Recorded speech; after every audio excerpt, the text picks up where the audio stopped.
A lot of time together. So welcome everybody. My name is, I should have thought I'm kind of short, so I'll stand this way. My name is Jalen Farley, and I am the director of the KF Foundation located here in Eagle Butte. And I'm going to be speaking with you guys today about our Eating Like Our Ancestors project. And through the creation of the project came the Unci Kitchen toolkit. So we'll be going through that. A little bit of background. Like I said, my name is Jalen. For our locals in the room, I did grow up here. My mom is Patrice Schremp, and my dad is Tucker Stocklin, and I am married to Jade Farley, who is the son of Lisa and Jerry Keith Farley. And we live south of town here. And so, next page. I get nervous presenting in front of my community. So if you see me shaking or getting red, just don't look me directly in the eyes. Yeah. And so today, by the end of our presentation, you guys as participants, you guys will learn and understand the background and the purpose of our Unci Kitchen toolkit. We're going to explore the contents and recognize the collaborative efforts involved in creating it. And then hopefully too, we deepen understanding of how culture is prevention. And a few disclaimers, right? So the Unci Kitchen toolkit, I do have it up here. We'll pass it out towards the end. This presentation super high level. We only have 30 minutes together, and the toolkit itself is like 76 pages long. We put a lot of thought and intention into it, but we just don't have the time to go through it in depth today. So we'll send you home with one instead. And then to my elders in the room, I do apologize. I will be speaking the language today, and I don't mean any disrespect by it. I'm learning, and I'm very grateful to be learning in the community that raised me and to be presenting with you guys today. So a little bit of background about the Eating Like Our Ancestors project. So initially, whenever we were writing it, we wanted to address these three priorities. So food insecurity, rising diet-related health conditions, and lack of traditional food knowledge. Back in July of 2022, we received the award to fund this project through the Missouri Breaks Strong Heart Study Tribal Approach to Research. And so, all right, let me just like a second, calm down here. Alrighty. Okay, so food insecurity itself. So food insecurity is defined as the condition of not having access to sufficient food or food of an adequate quality to meet one's basic needs. Who here is like here from here? Like who lives here? I know people already, but just for participation, right? So, yeah, if you see them and they're not raising their hand, point at them. We know that we only have 6 grocery stores to cover our area, and CRC itself is almost the size of the state of Connecticut. And so we're considered a food desert, and we have food insecurity. The rising health conditions. The CDC predicted that 1 in every 2 Native Americans will develop type 2 diabetes if they're born after the year 2000. Now, we know, right, like that's not a great thing to have labeled as, and it's heavily influenced by histories of food oppression. We went from like the slaughtering of the buffalo to rations to then food stamps and commodities, and through this entire time, we never reached a stable food environment. We went from malnourished and starving to malnourished and obese. And it's continuous. And we know just from our own experiences and hearing stories from our community members. And then also the lack of traditional food knowledge and the access to that knowledge plays a key role, because a lot of us grew up with this information. We were passed down stories. We were taught how to cook from our unchis ourselves. And like for myself, right, like I'm not enrolled. So I'm learning as I go and participating in the community, but I grew up here. My grandmas grew up here. And so that access to it is kind of a gap that we wanted to fill. And it wasn't long ago, right? Like we're kind of living in that crucial time where culture and tradition, like we're rebuilding it. It wasn't even 50 years ago where ceremonies were illegal. And so our youth, they're now excited to learn. Our elders are willing to teach. And there's a lot of community collaborations that are happening to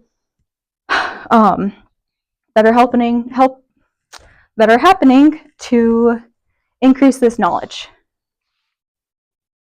And I will say too, like, I'm not up here. I'm up here as a representative of the Kea Foundation and a community member. I am not up here saying that I am an expert in traditional foods or Lakota culture.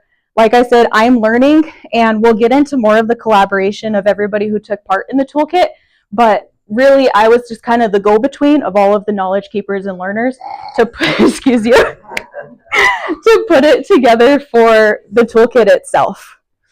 This is a dedication at the beginning of the book here, and I will just read it to you. It says, imagine yourself sitting at your Unci Kitchen's table, reading this book together. Our initial aim was for this toolkit to be embraced as a companion for enhancing the understanding and application of traditional foods among younger generations. However, it's evolved into something far greater. This book is dedicated to those who are raised with the knowledge of traditional foods, as well as those who weren't fortunate enough to inherit these passed down teachings.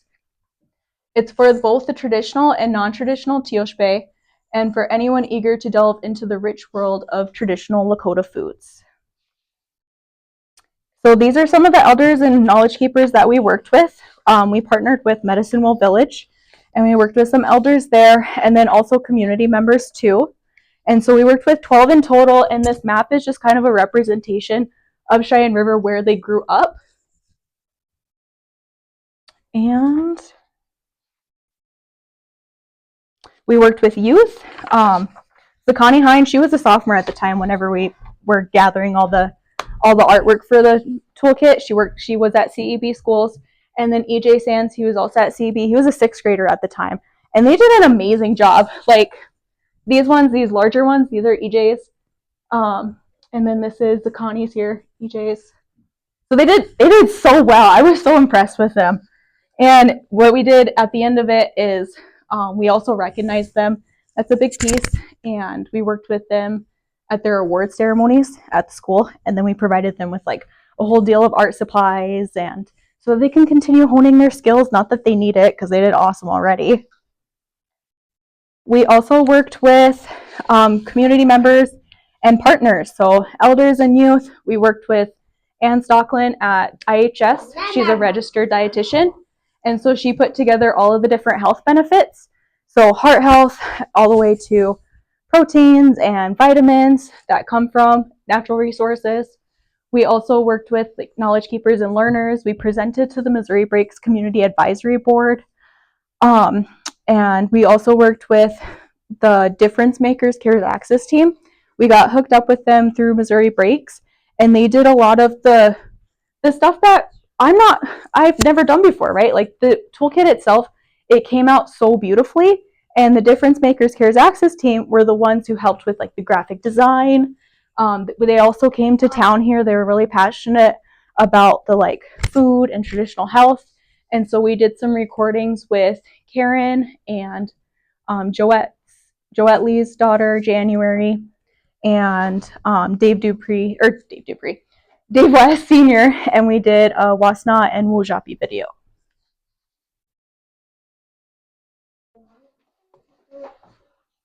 And so these are the different considerations.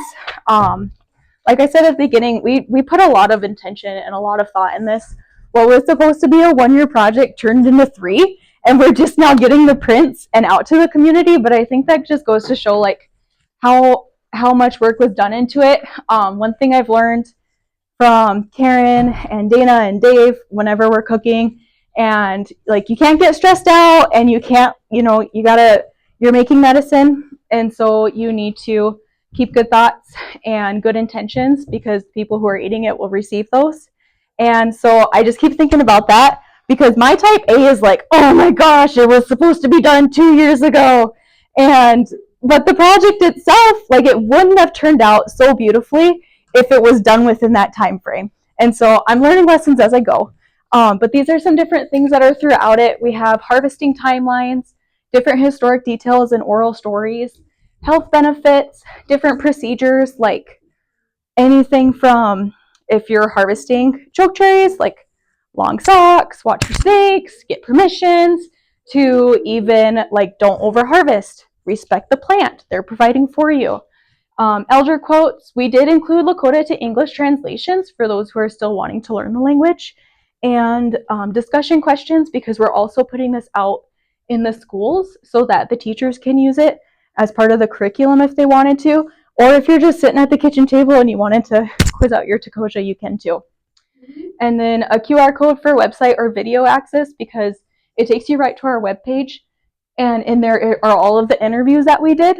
So if you don't want to actually just read the recipe and you just want to know how the conversation went, then you're welcome to do that too, buddy. And then a feedback for survey, because we want to know what everybody thinks. We're hoping to do future copies of the toolkit, and so if we can, we want that community ownership, right? Like, it's not just the KF Foundation's book. Like, this was a community effort, and everybody had a part to play in the creation of it. And so any feedback is welcome. Okay, so part of those videos that we did the Wojapi one, and we did the Wasna video. And so this one was a promotional video that they took from both of them and put together to promote the toolkit. And so I'm just going to play that real quick. Close your eyes and bring your mind to Unci's kitchen table. Remember the utensils, the sounds, the smells, the people gathered there.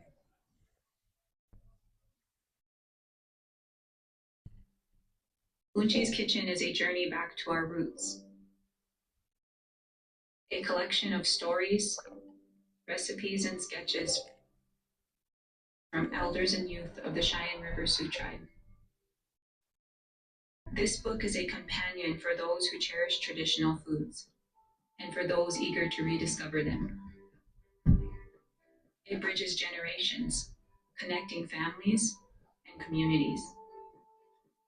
From Wasna to Wojapi, each recipe is a step back to our ancestors' kitchen, bringing flavors and wisdom to life. Embrace the rich and healing world of Lakota foods. Learn the stories and the teachings of Unci's Kitchen.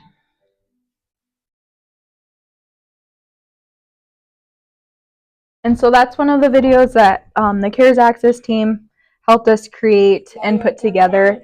And yeah.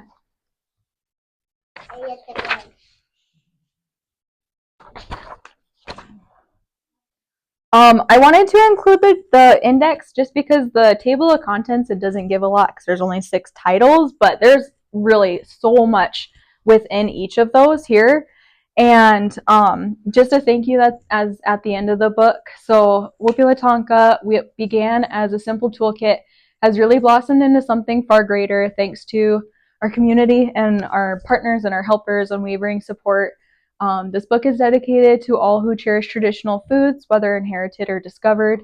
It's a tribute to our extended Teoshbe, both traditional and non-traditional, united in our love for Lakota culture. To our elders, peers, and future stewards, your contributions have been invaluable. Thank you for your dedication, wisdom, and boundless support. And really, like, the point of the book is to revitalize that interest and that knowledge and the wanting to learn more. And like this little guy up front being in here, that's what the point is, right? Like, to go home and be able to discuss it with your kid. I brought home, hey Michelle, I brought home a copy, and my husband and his little brother who was in 6th grade were looking through it. Like, that's the point, right? And so we're just so grateful to be able to be at this point now where we have copies and we can get it into the hands of community members. Up next, here are some related activities that we've done in relation to the toolkit itself. So we worked with the Wakpawashte Teoshbe Committee. We did Corn Wasna, and here is Karen. You guys will see her around. She'll probably look like this too. She's always laughing.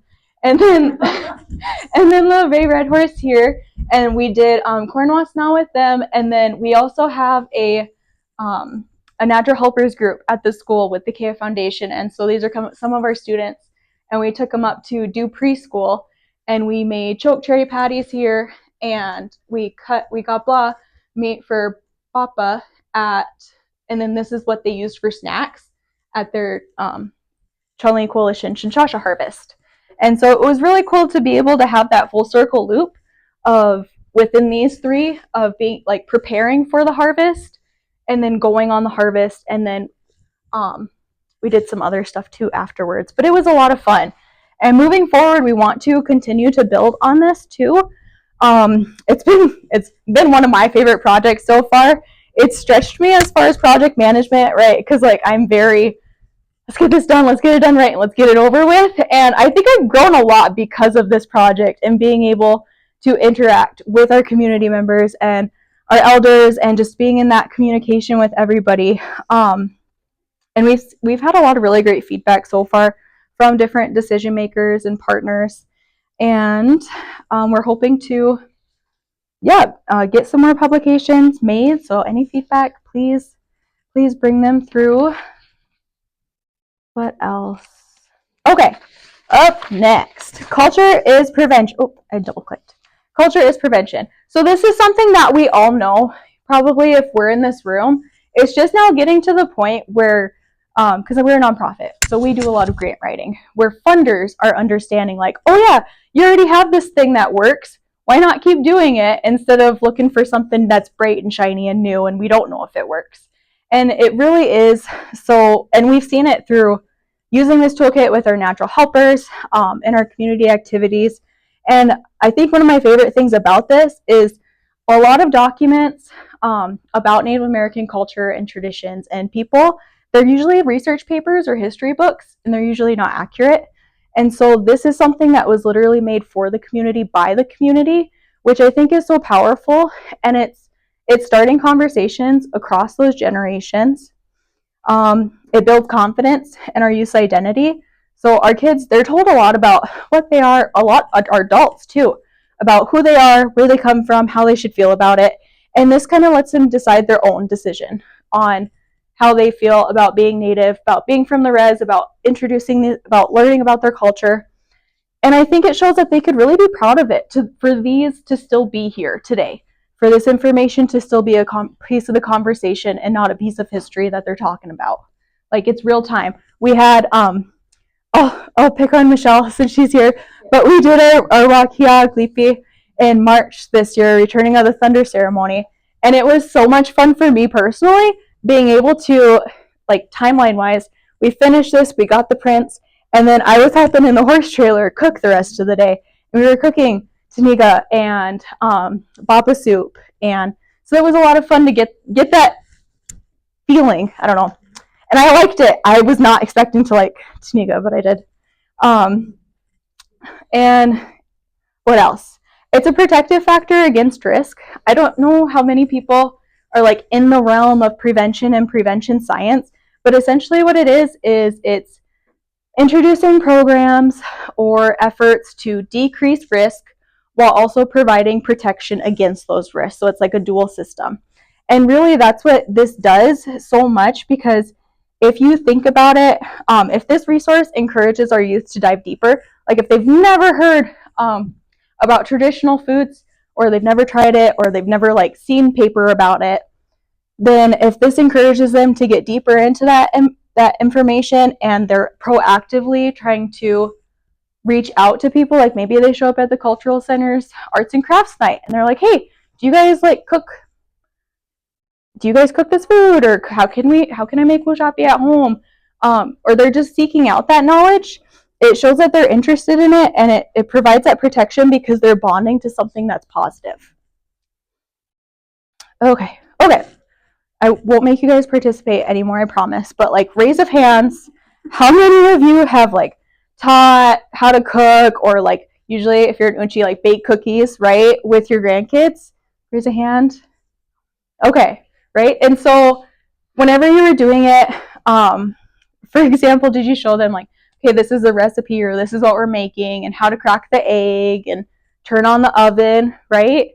So whenever they were doing it, were you like, oh, that's such a good job, Takoja, like you didn't get any shells in the batter that time, right? And then when you sat down and everybody was eating it, you're like, oh, so-and-so made this supper, isn't it so good? And then everybody at the table, provided that praise, that recognition. That's bonding. You guys provided that opportunity to learn, you taught them a skill, and then you recognize them. And also, it's a resource for traditional holistic healing. So throughout it, there are those health benefits that we talked about, and it is for like every dish, every plant, every protein, all the way down to the organs. There's different plants, teas, and medicines throughout it, so that you can. And there's different pieces like pound for a salve to use for an open wound. And it's not full scope, right? We were only able to work with 12 elders and knowledge keepers, and that's a piece of the feedback for the survey too. Or just come and tell me what I did wrong so we can get it in the next issue. And what time is that? Okay. And hopefully it's really a resource for lifestyle changes. So hopefully it can start in the kitchen and it can lead into other areas of life. Okay. And